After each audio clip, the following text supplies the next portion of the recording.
अरे तुम लोग रियलाइज नहीं कर रहे हो क्या यार, वो भुजिया वाला है। कुछ ऐसा ही कहा था लोगों ने इस इंडियन भुजिया वाले को, लेकिन इस भुजिया वाले ने इस बिजनेस को इतना बड़ा बना दिया कि ये मैकडॉनल्ड से भी बड़ा बिजनेस है। तो आइए जानते हैं इस इंडियन भुजिया वाले की स्टोरी को। तो कहानी शुरू होती है 1937 में, यानी कि आजादी से भी पहले। एक छोटा लड़का जिसका नाम गंगा अग्रवाल था, वो अपनी मासी को भुजिया बनाते हुए देखता था। नॉर्मली लोग इस रेसिपी में बेसन का आटा इस्तेमाल करते हैं, पर गंगा की मासी मोट का आटा यूज करती थी। तो गंगा ने इसी रेसिपी को अपने पापा की दुकान पर यूज करना स्टार्ट कर दिया और वो भुजिया बेचने लग गए। है तो ये बात काफी पुरानी, पर गंगा थे मार्केट के खिलाड़ी। उन्हें पता था कि मेरी रेसिपी तो काफी अच्छी है, लेकिन ब्रांडिंग और मार्केटिंग भी बहुत इंपॉर्टेंट है। आज के जमाने में तो ब्रांड्स सेलिब्रिटीज के एडवर्टाइजमेंट से सेलिंग करते हैं, पर 1930s में ये पॉसिबल नहीं था। पर उस वक्त भी गंगा ने ये पॉसिबल कर दिखाया। उन्होंने सोचा कि क्यों ना मैं अपने शहर बीकानेर के महाराजा डूंगर जी का नाम यूज करूं और भुजिया बेचूं। आखिर वो सेलिब्रिटी से कम थोड़ी ना है। अब ऑब्वियसली महाराजा भुजिया की एडवर्टाइजमेंट तो करेंगे नहीं, तो गंगा ने अपने ब्रांड का नाम ही महाराजा डूंगर के नाम पर रख दिया और इसे डूंगर सेव कहने लगे। इस ब्रांडिंग से खूब कमाई हुई।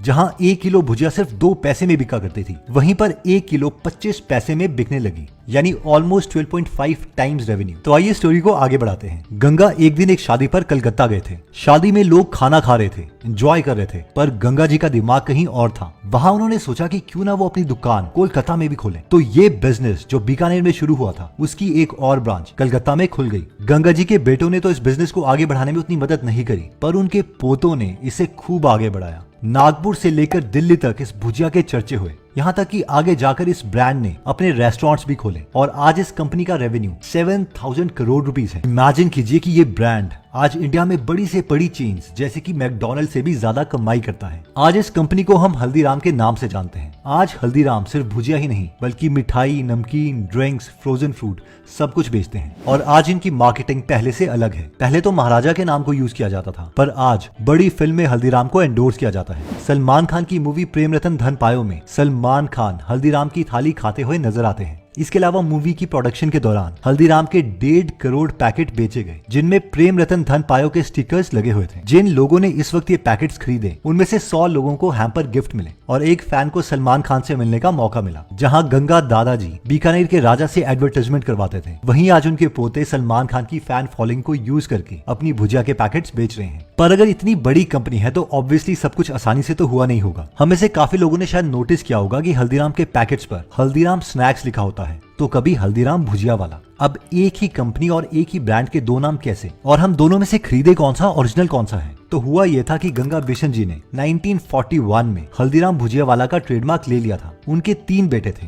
मूलचंद, सतीश दास और रमेश्वर लाल। शुरू में इन लोगों ने बिजनेस को बढ़ाने में ज्यादा कोशिश नहीं की, पर इन तीनों के बेटों ने हल्दीराम को आगे बढ़ाया। कोलकाता में रमेश्वर लाल के बेटे ने अपनी दुकान खोली और उसे नाम दिया हल्दीराम भुजिया वाला। गंगा जी का दूसरा बेटा सतीश दास, उसके बेटे ने हल्दीराम एंड सन्स इंट्रोड्यूस किया। वहीं दिल्ली में गंगा जी के सबसे बड़े बेटे मूलचंद की फैमिली ने हल्दीराम मार्केटिंग प्राइवेट लिमिटेड का कंट्रोल लिया और इसके अलावा हल्दीराम नागपुर में भी इंट्रोड्यूस किया। सब ग्रैंडसन्स एक साथ काम करने के लिए तैयार नहीं थे और उन्होंने अपने अपने ट्रेडमार्क्स लिए और अपने एरियाज में सेल करना स्टार्ट कर दिया। पर सवाल आता है कि फिर प्रॉब्लम क्या है? मूलचंद और उनकी फैमिली को यह परमिशन थी कि वो हल्दीराम स्नैक्स के नाम पर कलकत्ता के अलावा दिल्ली के बाकी आउटलेट्स को हैंडल करें, जबकि रमेश्वर लाल और उनकी फैमिली के कंट्रोल में कलकत्ता वाले आउटलेट्स थे जिनका नाम हल्दीराम भुजिया वाला था। रमेश्वर लाल की डेथ के बाद उनके बेटों ने धमकी दी कि वो अपना ट्रेडमार्क दिल्ली में भी लेके आएंगे। ये डिस्प्यूट कोर्ट तक गया और 2013 में कोर्ट ने ये कहा कि जो ट्रेडमार्क छोटे बेटे ने कोलकाता में रजिस्टर करवाया है, वो ओरिजिनल ट्रेडमार्क से बिल्कुल अलग नहीं है,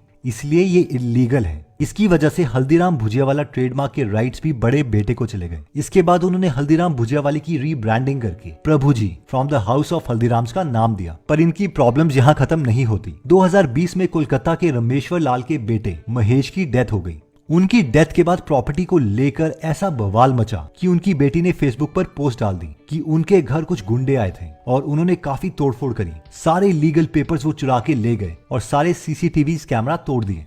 यहाँ की स्टोरी में भी एक ट्विस्ट है। महेश की अपनी वाइफ मीना से अच्छी नहीं बनती थी। उन्होंने डाइवोर्स नहीं लिया था, पर 8 सालों से सेपरेटेड थे। महेश को लीवर ट्रांसप्लांट की जरूरत थी और उनका ट्रीटमेंट सिंगापुर में चल रहा था। इस दौरान जो उनकी हेल्प कर रहा था वो उनका कजन का बेटा था शरद। उनकी खराब हेल्थ के कारण शरद ने कंपनी के सारे ऑपरेशंस हैंडल करना स्टार्ट कर दिया। मरने से पहले महेश ने एक विल तैयार करी जिसमें लिखा था कि उनके मरने के बाद उनकी प्रॉपर्टी को 3 हिस्सों में बांटा जाएगा। एक हिस्सा उनके बेटे, एक हिस्सा उनकी बहन को और एक हिस्सा शरद को। इसके अलावा उन्होंने अपनी 3 बेटियों की शादी के लिए 3 करोड़ रुपए रखे थे। पर मीना इन सब से खुश नहीं थी। उसने इस विल के अगेंस्ट चार्जेस प्रेस करे। ये फर्स्ट टाइम नहीं है कि हल्दीराम की फैमिली में कोई झगड़ा हुआ है। आज भी अगर हम हल्दीराम्स.com की वेबसाइट पर जाकर उसका अबाउट अस पेज खोलते हैं तो उसमें सिर्फ ग्रैंडसन्स के बारे में लिखा है। वहीं अगर हम हल्दीराम.com पर जाएंगे तो एक दूसरी ही वेबसाइट खुलेगी। यहाँ पर किसी ग्रैंडसन के बारे में कुछ नहीं लिखा, बल्कि हल्दीराम की इंटरनेशनल प्रेजेंस के बारे में लिखा है। Despite all these problems, Haldiram ने मार्केट में अपनी एक ऐसी मोनोपोली क्रिएट करी है कि कोई और उनकी जगह तो छोड़ो बल्कि उन्हें टक्कर देने का भी नहीं सोच सकता। सच कहें तो ये नेगेटिव पब्लिसिटी भी पब्लिसिटी ही है और हल्दीराम इन डिस्प्यूट्स के बावजूद हमेशा पॉपुलर होता रहा। हल्दीराम्स की स्टोरी पर एक बुक भी लिखी है जिसका नाम है Bhujia barons, the untold story of how Haldiram built a 500 crore empire.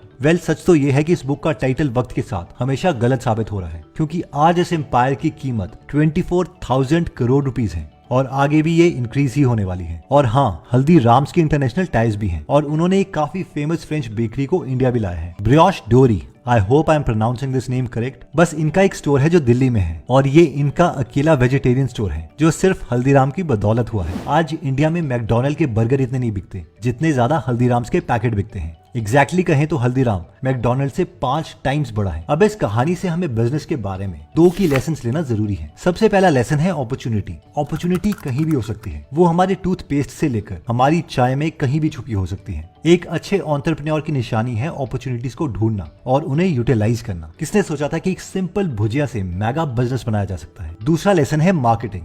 जब हम कोई अच्छा प्रोडक्ट बनाते हैं तो उसे सेल करना भी जरूरी है, चाहे हमारा प्रोडक्ट कितना भी अच्छी क्वालिटी का क्यों ना हो। अगर हमारे कस्टमर्स को प्रोडक्ट के बारे में पता नहीं है तो वो उसे खरीदेंगे कैसे। हमें ये सोचना है कि हम अपने कस्टमर्स को अट्रैक्ट कैसे कर सकते हैं। ऑब्वियसली हम ये नहीं कह रहे कि हमारे ब्रांड की क्वालिटी अच्छी नहीं होनी चाहिए। हम ये कह रहे हैं कि मार्केट में और भी ब्रांड्स होंगे जिनकी क्वालिटी अच्छी होगी, पर हमें स्टैंड आउट करने के लिए कोई ना कोई मार्केटिंग स्ट्रैटेजी चाहिए। तभी जाकर हम भुजिया जैसी आम चीज से भी $1 बिलियन मार्केट कैप्चर कर सकते हैं। देखिए, इसे ऐसे समझते हैं, सुबह उठकर अपने फेस पर कोई ना कोई फेस वॉश अप्लाई करते हैं। हमने ये फेस वॉश इसीलिए चूज किया क्योंकि हमें अच्छा फील करवाता है। हम बाहर निकलते हैं तो रेस्टोरेंट से आ रही खुशबुओं को सूंघते हैं, शायद वो बर्गर बन रहा हो या कुछ भी। हम बाहर लगे पोस्टर्स को देखते हैं कि इकोनॉमी क्राइसिस हो सकती है, इसलिए हमें लोन्स लेने चाहिए। हमें लगता है कि हम ये सारे प्रोडक्ट्स अपनी मर्जी से चूज करते हैं, पर रियलिटी ये है कि इसके पीछे एक सच्चाई है जो हम सबसे छुपी है। कंपनीज फेस वॉश का टेक्सचर और स्मेल इस तरीके से डिजाइन करती है ताकि हमें ये पसंद आए। फास्ट फूड की स्मेल इस तरह बनी हुई होती है ताकि हमारा ब्रेन इसे डिजायर करे। बाहर लगे पोस्टर पर स्लोगन्स इस तरह लिखे होते हैं कि जब हम इन्हें पढ़ें तो हम कोई एक्शन लें।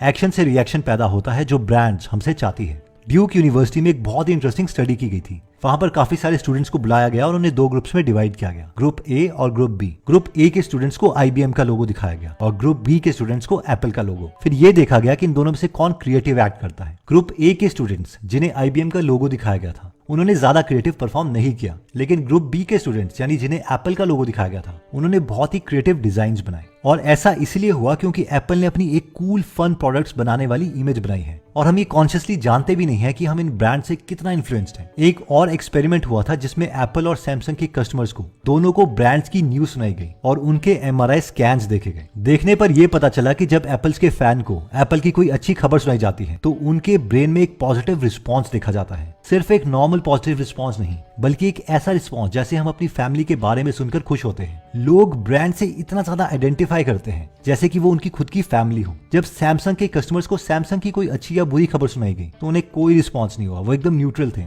उन्हें सैमसंग की न्यूज से तो कोई फर्क नहीं पड़ा। पर अगर इन्हीं कस्टमर्स को एप्पल की कोई बुरी खबर सुनाई गई तो इन लोगों में नेगेटिव नहीं बल्कि पॉजिटिव रिस्पॉन्स देखने को मिला। इसका मतलब यह था कि जब एप्पल की बुराई की जाती है तो सैमसंग के कस्टमर्स खुश हो जाते हैं। इससे ये समझ आता है कि कई सारे सैमसंग के कस्टमर्स सैमसंग इसलिए नहीं खरीदते क्योंकि उन्हें सैमसंग पसंद है, बल्कि इसीलिए खरीदते हैं क्योंकि उन्हें एप्पल से नफरत है। सब कॉन्शियसली इन ब्रांड्स ने हमारी सोच को बनाया है और हम इस बात को कॉन्शियसली नहीं जानते। एंटरप्रेन्योर्स इन्हीं ब्रांड की मदद से अपनी पोजीशन मार्केट में और ज्यादा स्ट्रॉन्ग करते रहते हैं, जिसका ये अंजाम होता है कि अगर उस ब्रांड के बारे में कोई बुरा भला कहें तो उनके लॉयल कस्टमर्स अपने फेवरेट ब्रांड्स को डिफेंड करने पर आ जाते हैं। ये सेंस ऑफ बिलोंगिंग अपने ब्रांड में लाना मुश्किल तो है पर इम्पॉसिबल नहीं। आप अगर इस स्टोरी से इंप्रेस हुए हैं तो आप अमेजिंग बिजनेस बुक्स पढ़ सकते हैं, जैसे कि Steve jobs, rich dad poor dad, think and grow rich, richest man in Babylon etcetera. अगर आप 1000 से ज्यादा बुक समरीज हिंदी में सुनना या पढ़ना चाहते हैं तो आप गीगल एप्लीकेशन डाउनलोड कर सकते हैं। अगर आप हमारी वीडियोस मिस नहीं करना चाहते तो हमारा पेज लाइक करने के बाद 3 डॉट्स के बटन को प्रेस करके फॉलो के बटन को सिलेक्ट कीजिए और फाइनली